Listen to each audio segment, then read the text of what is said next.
Hyvää iltaa. Kahvi on suomalaisen työelämän peruskivi. Vain meillä työpaikkojen taukotilaa kutsutaan kahvihuoneeksi. Suomi onkin ainoa maa, jossa kahvitauko on merkitty työehtosopimukseen. Uskottavaa kuraa. Ja vielä, mitä vielä? Pirjo, auta nyt vähän. No siinä oli vähän viimeistelemätön juoni ja epäuskottavat roolihahmot. Kyllä. Ja tämä on siis ammattilaisen näkemys. Eli summa summarum, me haluttaisiin nyt rahat takaisin. Se mitä, mä luulen, että joku poppari riittää hyvitykseksi. No ei kyllä todellakaan riitä. Mä en ikinä saa takaisin sitä aikaa, jonka mä oon käyttänyt tähän tuheroon. Tuheroon? Tuhruun. Töhryyn. Mikä se on? Rahat takaisin. Siis tämän saman, jonka kanssa sulla oli suhde. Joo.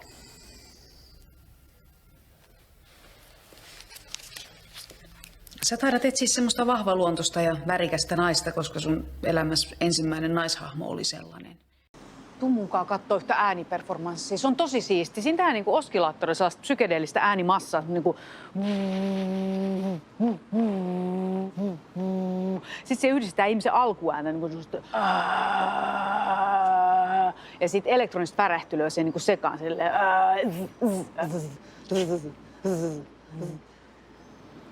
Joo. Mun pitäisi ehkä levätä tänään ja sit mä oon muutenkin kuullut aika paljon ääniä, että ehkä ei. Ei kun tuu, se on tosi hienon kuulosta. Joo, kuulostaa ikimuistoiselta, mutta... Se on. No ei mun kyllä muutakaan, voimme tulla. Okei, jes, se on 7. Mä soitan sulle. Joo. Moikka. Okei, moikka. Suomalaista ei herätä kello, vaan kahvi. Joo, kyllä. Eräs pääministerimme sen totesi, minä juon nyt kahvia. Kasvomme vanhenneet kai oma syytämme, niin raskasta taakka on valheilla aina. Jokainen haava, jonka sanasi sivaltaa.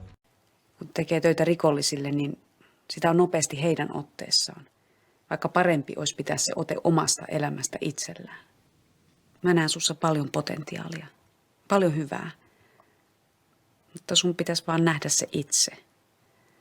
Olla oman elämäsi herra. Onneksi meillä on kahvi. Niinpä kutsuun ihan vaan kahville kätkeytyy mahdollisuus elämänmittaiseen seikkailuun.